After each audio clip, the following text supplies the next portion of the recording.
And so, with the first floor basement now completed, I figured it was worth taking a little bit of a side trip to visit that android and seeing what he's been up to while we were gone. Seems he's been quite busy making very nice artistic representations of each one of the spirits we've released. And I will say that he does a pretty good job of representing each one of them, even though I get the feeling he never actually met them. Now, while some of them are a bit unflattering, I still think he really captures the essence of each person. Especially old Oliver here and his pretty large appetite.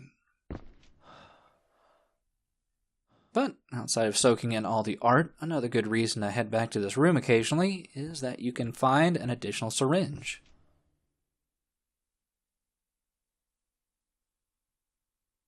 You see that thing on the desk? You can take it with you. Hope you'll find it useful. Now, while we haven't really had much uses for syringes just yet, I think they will be pretty useful in the forthcoming areas. Why did you come back here? When you disappeared, I thought you went back to Earth. I knew you'd find what you wished for on Earth. That's why I thought you returned. By the power of that red stone.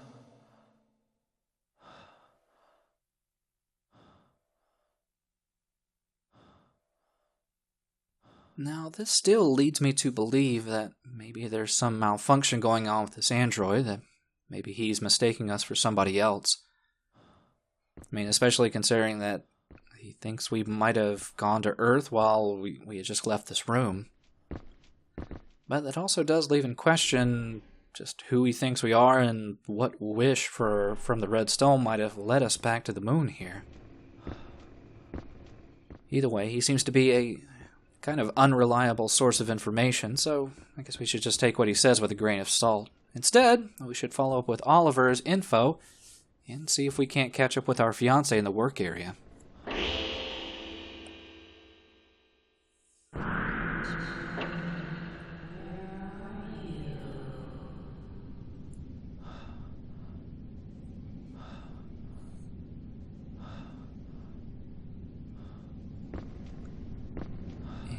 Indeed, it does seem like Oliver's information has paid off.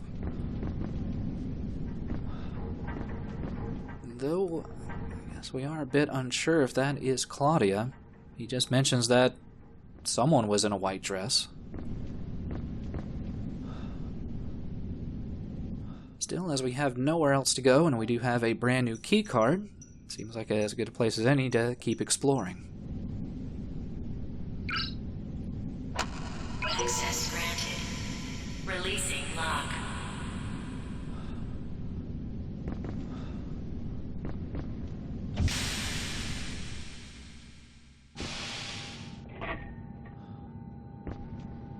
So we have a much more run-down passageway than we saw before. Don't really know where this might be connecting to, though.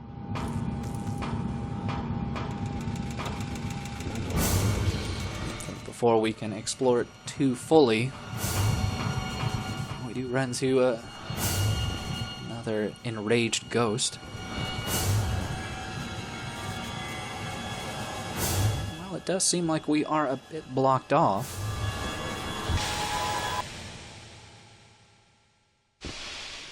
This, in reality, is just another situation where you can just make a ghost go away by just leaving and re-entering a room.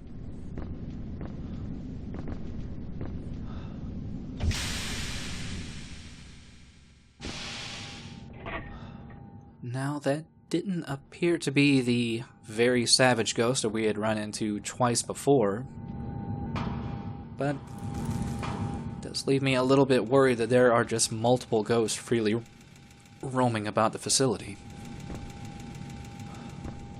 Still, with him gone, we can now head on into the next area.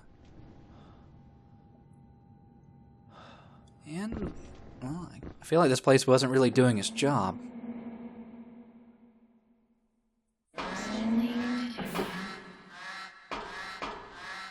It's none too quickly that we find out exactly why this place is a bit short on oxygen.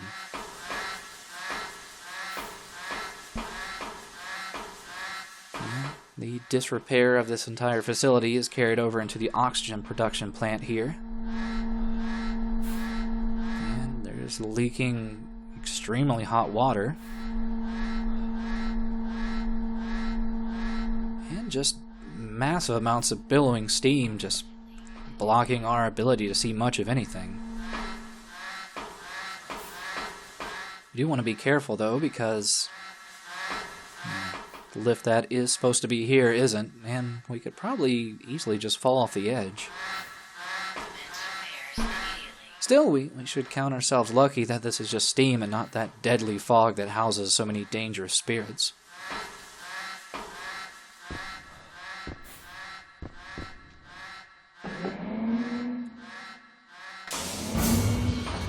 Though that isn't to say that there couldn't very well be some of that dangerous fog intermingled.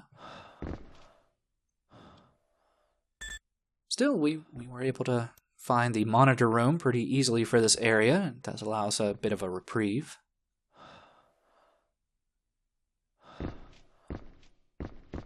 So we can use this time to check out the general area.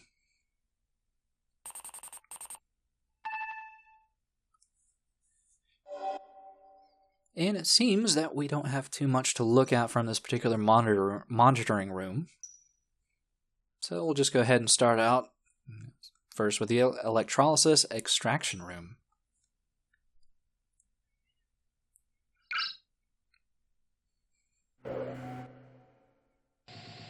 Man, it was that long hallway we just had to run out of. And it seems like whatever ghost was in there is no longer present. But there is something a bit odd on this wall here.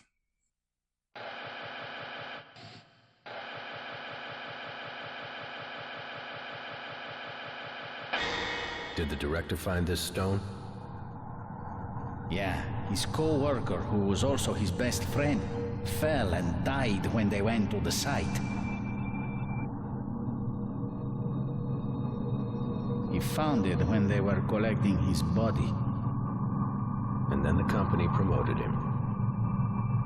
Maybe it was a gift from that friend of his. I don't exactly feel good about it. Seems like he got this in exchange for his friend's life. Like a sacrifice to grant the director's wish. What was his name? Oh yeah, Kenneth or something like that.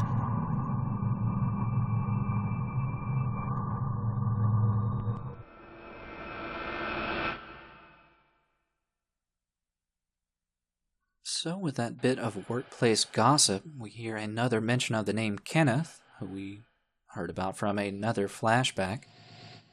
And then it seems people think that Kenneth's life might have been used as a bit of a catalyst for this mysterious red stone, which further, I guess, cements the idea that this is indeed the same red stone from the other two Echo Knight games. Outside of that, there is that odd-looking object there wedged in between the pipes, but I guess we'll look at that a little bit more once we head back out in the hallway. Next up, we have the processing plant.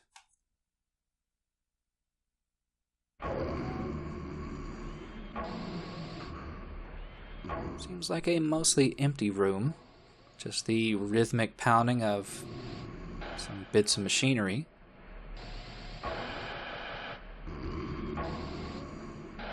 There is another strange sound going on in the background, though.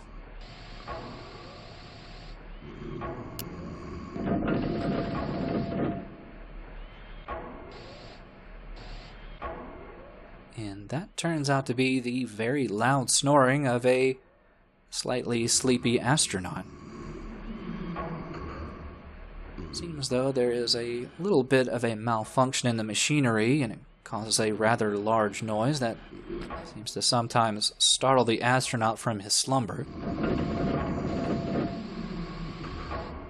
And that will be very important to keep track of because, well, while he's asleep, he's not that dangerous. In addition to that, we can also see a lever on the wall here. Next to the lever, you see a very large, albeit seemingly locked door. Finally, and probably most importantly, on the very far wall, we do find the ventilation controls. And right next to that, we find a doorway to the final area that we have camera access to.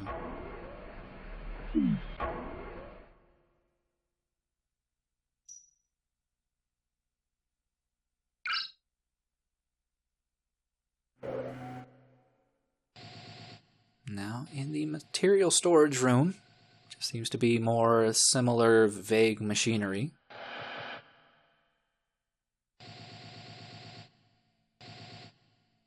Where did he go? But in addition to that, we find two spirits that seem to be waiting for something or someone. Commander.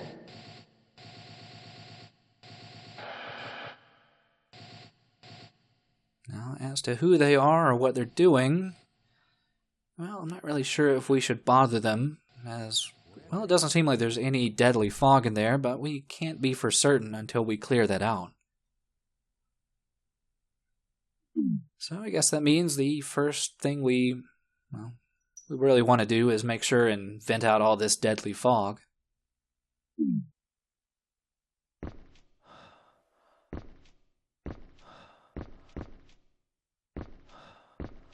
And while it might seem a bit of a detriment to go around right now with our light off, it's actually well enough illuminated in here that we can first grab that object we saw on the camera. Yeah, just a bit of duct tape. It might actually be helpful in repairing some of that stuff we saw in the oxygen production plant. We also see here that this isn't just any processing plant that we're heading into. It seems to handle processing a regolith. Now, as to whether or not that's just some in-world material, I'm not exactly sure. It could be something for real.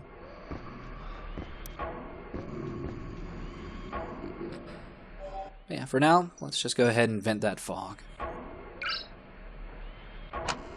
Invalid ID. Unable to activate ventilation system. That's definitely an unexpected and unwanted hiccup.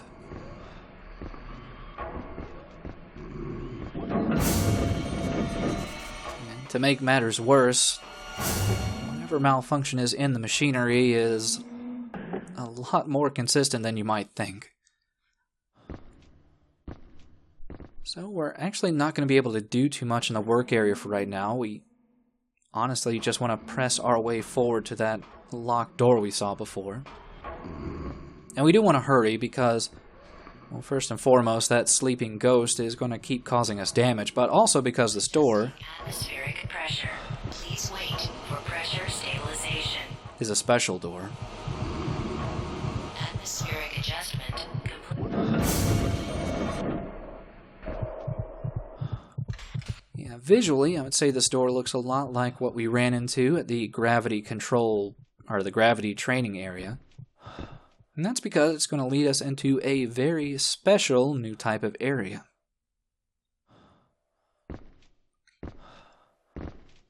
First, though, as they do provide us with a new portable battery, might as well go ahead and refill on that.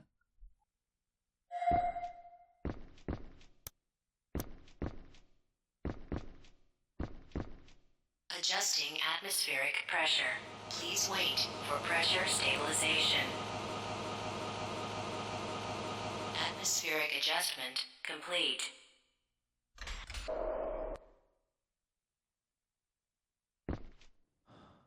And finally, we get a good solid reminder that indeed we are no longer on Earth, but out in the deep reaches of space. Go down. In fact, it seems we are not alone out here on the surface. But, well, overall, we've already gotten a sense of, I guess, pressure and weight from being in the suit this entire time. Being out here on the surface is a completely different game entirely. It's almost as if we are deep underwater, suffering from the slowdown of being at a lesser gravity and having to deal with being at a lesser weight. Go down.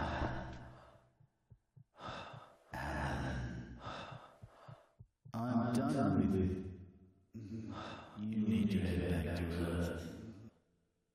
Go on, Alan. Please. Look after Nellie for me.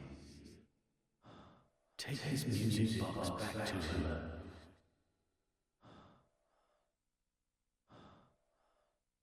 So Alan didn't care for the shuttle. If you go back to Earth, you'll never have to see this shuttle again. Get out of here, Alan. Nellie, I don't think I can go with you. Get better. I want you to be happy with Alan. Well, looks like you're okay.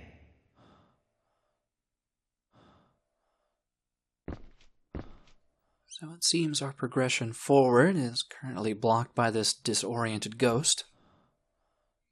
And while he does give us a little bit of feedback regarding, I guess, how we can possibly free his soul, it's just a bit of a mixed bag considering he probably died of oxygen depredation, or being deprived of oxygen, and probably doesn't have a clear idea of what's going on. Still, we do quickly find another place we can explore.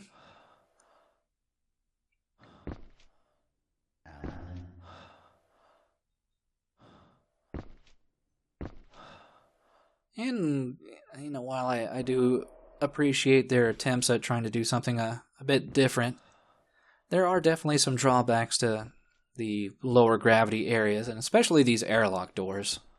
Adjusting atmospheric pressure. Please wait for pressure stabilization. I mean, there's probably some tension you can build from them, but Adjustment complete. more often than not, they're just a bit of a time waste when going from room to room.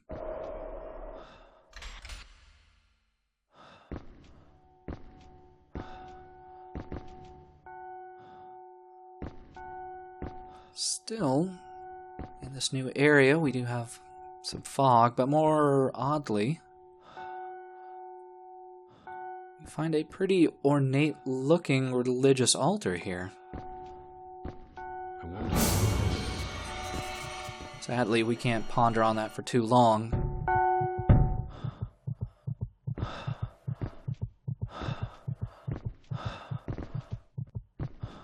Because I think we have the return of a particularly aggressive ghost. And to make matters worse, he seems to have kind of trapped us in this monitoring room. That's why I'm going to make a little quick save here. Just because this general area is a lot more dangerous than anything we've had to deal with so far.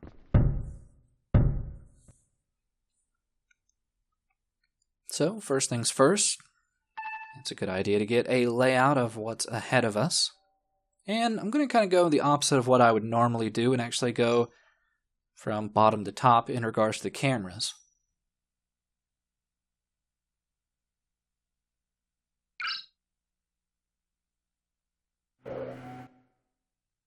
Now, the first thing we see is a very large pit and what appears to be what could be very dilapidated scaffolding. Definitely seems like an overall cumbersome area to get around in.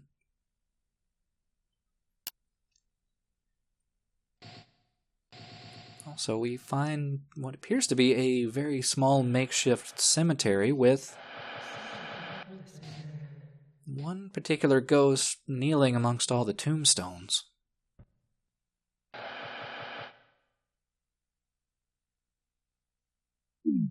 Still, we'll be getting down to that soon enough, though. First, we are going to have to take a very long elevator ride. It seems like the elevator is not currently waiting for us. Still, I would very much recommend making sure you do check out these cameras, because you do want to know where the elevator controls are. And even more importantly than that, it's also where the ventilation controls are. Though, well, we're only going to have to cross our fingers and hope that our ID card might still work on that one.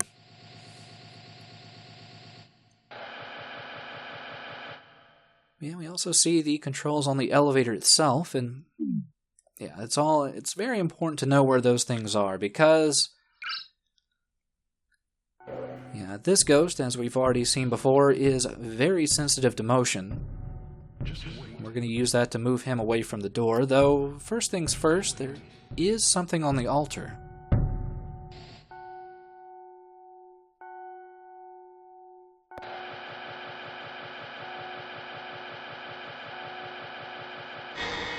If we killed the director, then we can go home and everything will be okay, right? I don't know. But Priest, even you saw the ghosts, right? This was all his fault, and because of that stone. But now he's one of the victims abandoned here.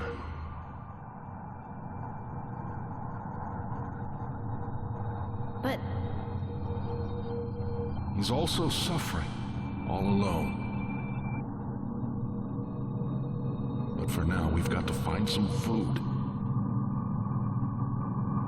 I will have a talk with the director again tomorrow. We can't escape anywhere. Everybody is everywhere.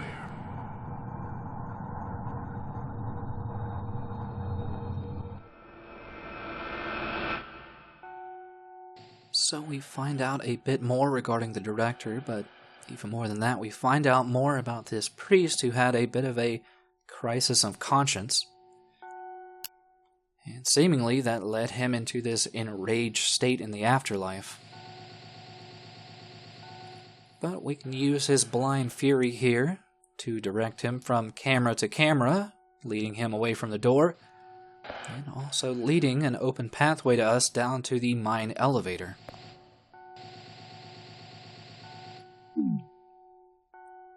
It's an interesting way to build on the gameplay mechanics we kind of learned about regarding him in the fish tank area. But yeah, his enraged state is very dangerous to us. And yeah, the reason you want to make sure and call this elevator as quickly as possible is the fact that he has not given up his chase just yet. And you definitely do not want to be trapped here waiting for the elevator as he makes his way towards you.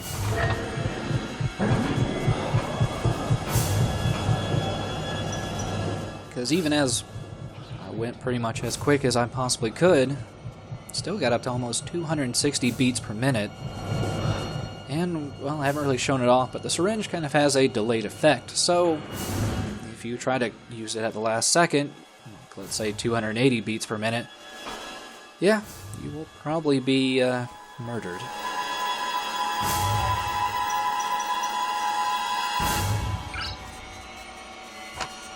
ID verified.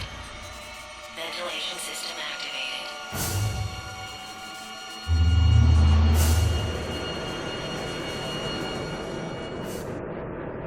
But we do manage to have a spot of good luck. That should clear out the fog from the general area and also cause that priest to vamoose to some other location of the facility. But that isn't to say we can relax just yet. Adjusting atmospheric pressure. Please wait for pressure stabilization. Atmospheric adjustment complete. Sadly, we are not going to be able to breathe freely until we conquer the mine. Adjusting atmospheric pressure. Please wait for pressure stabilization. Atmospheric adjustment complete.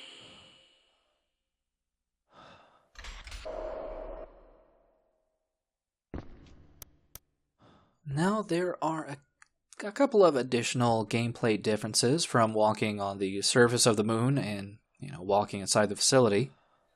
I already covered the, slowed movement speed, but there is also the fact that you can no longer sprint. Instead, your sprint is replaced by a jump. Now, the jump does allow you some faster means of motion, but that isn't to say it is entirely useful in the number of senses you might think. I mean, it doesn't really have much of a vertical leap, so this slightly elevated area here, we're still not going to be able to get up to. Instead, it's mostly used for horizontal movement. Thing is that it is a set amount of horizontal movement. You can't make shorter jumps or longer jumps. It's always one very set distance. Another problem is that once you are jumping, there is no shifting your trajectory. It is just you are locked into the jump pattern you decide to make. Also, if you were hard up for a battery, there is one at the end of the broken pathway there, but instead, we just want to go ahead and visit the ghost that's waiting for us in the cemetery.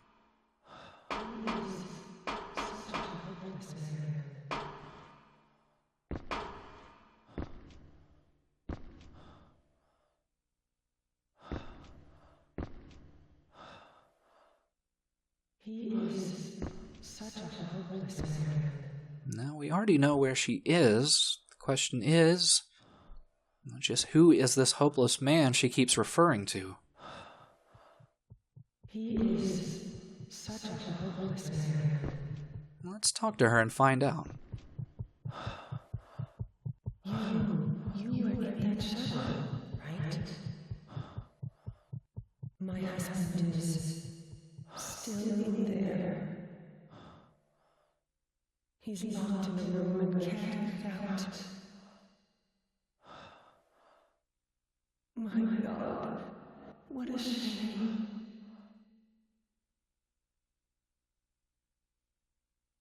What a 20th anniversary. He shouldn't have done this. And this accident, locked in a room. He always has to have his way. He is always like this. Doesn't say anything to me about anything. Always selfish. I was with him for all these years, but never knew what he was thinking. 20 years. Was it even worth it? Perhaps we could have opened up to each other a little more.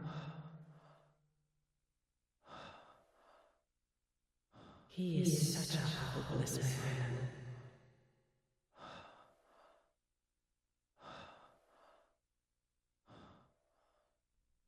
So it seems the hopeless man was this poor woman's husband. It seems he is still trapped on the shuttle that we were finding ourselves in the wreckage in at the start of the game. And I guess she is just going to spend eternity here lamenting the 20 years she wasted in that relationship with such a cold and distant person. I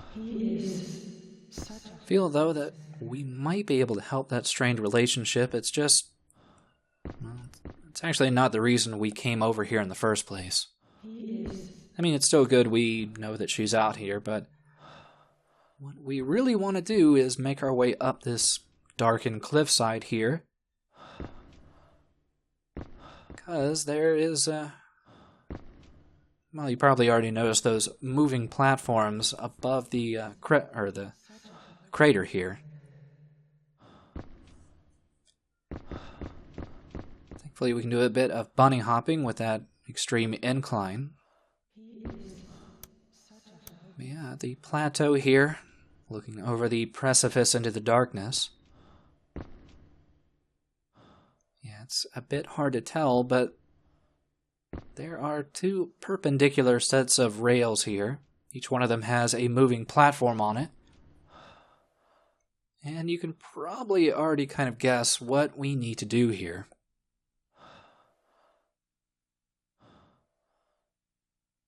Just before we can really start doing any of that, we need to wait for the platform to make its way back over to us.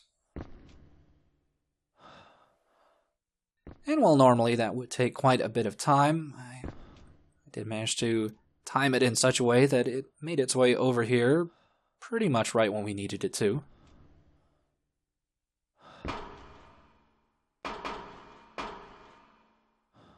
Now, something very important to keep in mind is that while there isn't fall damage per se in this game, there are bottomless pits that will lead to your instant death, and yeah, we are currently over one of those right now. The other thing that is good to keep in mind is that it seems the movement patterns of these two platforms is a little bit out of sync. So what the game intends for us to do is to make a leap of faith into the darkness and hope that we can land on that lower platform there.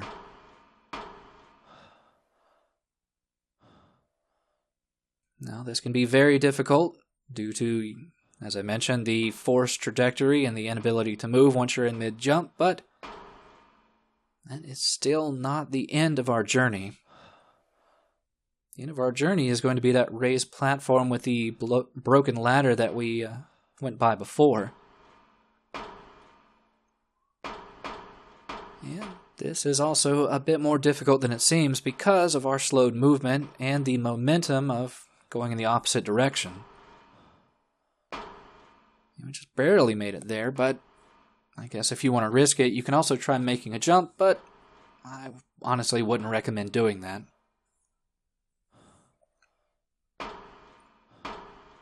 And for all that intense platforming action, our reward is nothing more than just another item that I'm assuming will hopefully let us free another spirit.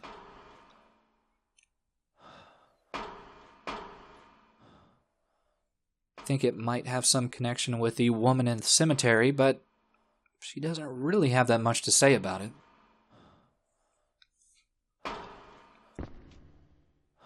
Instead, that is pretty much the end of this little detour here.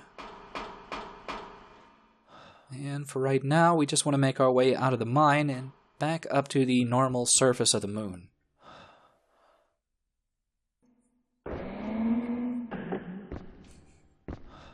But now that the fog is gone, and so is the priest, we can explore this room a little bit more. And we can also piece together why there might be an altar here, or just what this room had been previously used for. Yeah, outside the altar, mostly find a undisturbed desk with a nice battery to recharge ourselves with.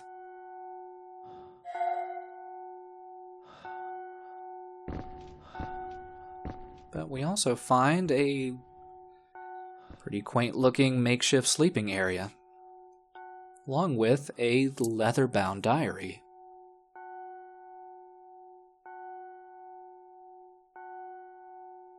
Now, normally I wouldn't want to intrude on, someone's personal life, but that's pretty much the name of the game here.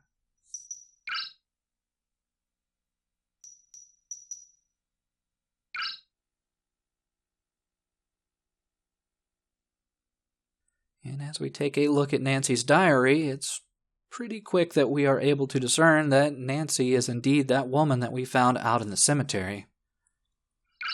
This goes a bit more into the strained life that she had with her husband. Seems he wouldn't even help her pack for the lunar journey. And even when they got up to Mars, or the moon, all he did would read and kind of ignore her. She only hoped that inevitably they would be able to leave the moon. It's just, well, that didn't work out so much, and their shuttle crashed, and he was trapped inside of it, and she was forced back into the facility where, the fog and the ghost and everything kind of quickly broke down. It was then that she pretty much, well, for lack of a better term, gave up the ghost and just kind of, left her hopes dwindle. Inevitably, she just stuck herself out here by the cemetery, taking care of the graves, and the last thing she did was get rid of a gift that she meant for her husband. Which, considering her name, Nancy Spinell, is indeed that tie pin that we found just kind of randomly chucked into the mine. Seems she wanted to get rid of that last piece of memory that she had of her husband, but seems that she wasn't really able to escape those memories. At least not just yet.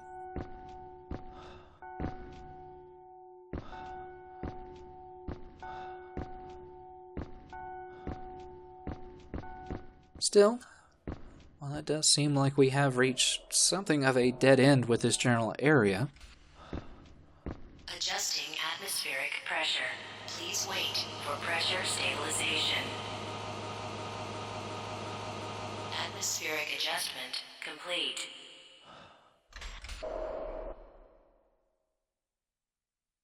There is actually a little bit more to the outside area here. You might have already noticed there is something of a conveyor belt on the opposing piece of land there. And it seems like it does jut out of enough to where we could probably make a jump over to it. It looks like it leads right back into the facility, but that is just a dead end. I mean, you can find a replacement syringe over there, since you probably used one for the elevator, but in reality, where we want to head is all the way up on the ridge there, towards that far door. And while it does seem like it is quite a bit of a journey to make, the land here is pretty easily scaled with some well-placed jumps. I do have to warn you, there is a syringe over there. Just don't be lured into getting it, because once you do step on the land over there and pick up the syringe, it does fall out from underneath you, and I think it does lead you to your death. So, yeah, there are much more easier to get syringes. Go now.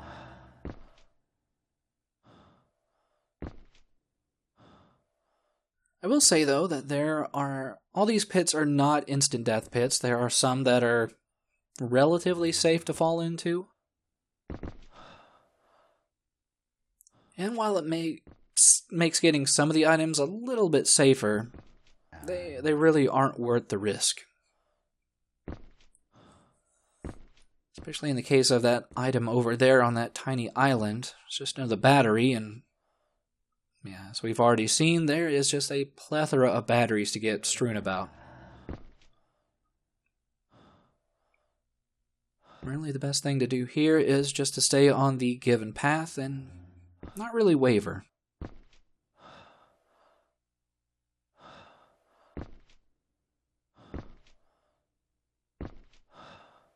Also, there is this, opening into the facility.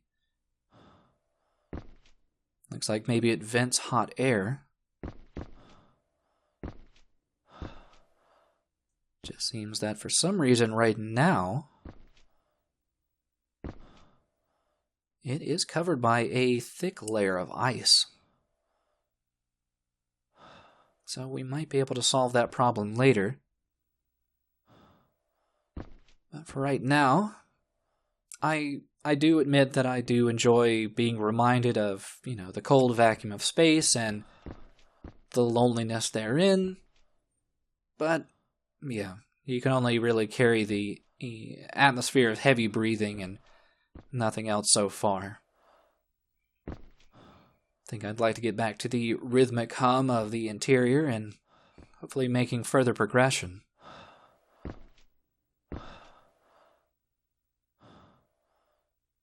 So the garage sounds like there might be something of interest in there.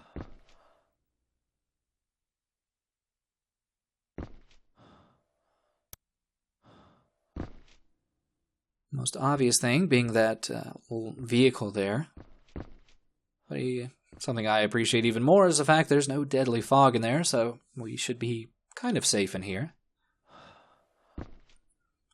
Sadly, though, it seems like our lunar rover is out of commission. I mean, even if we could pump fuel into it, it is just entirely missing its tires. So, not really much we can do with that. And I figure that even if we could, we would need some keys to start it, and we're not going to be able to get to those keys until we find out the code for the box here.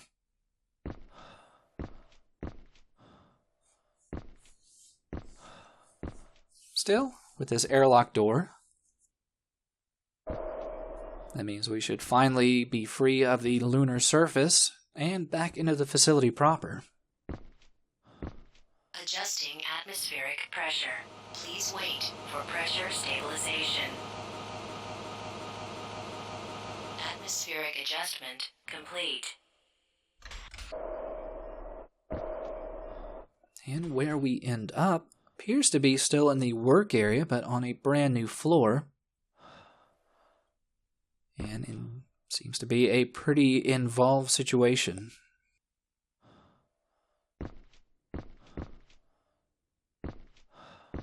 Thing is, after trekking across the lunar surface for so long and doing all that difficult platforming and ghost escaping, I do appreciate the fact there is a monitor room here, because that means that I should be able to save.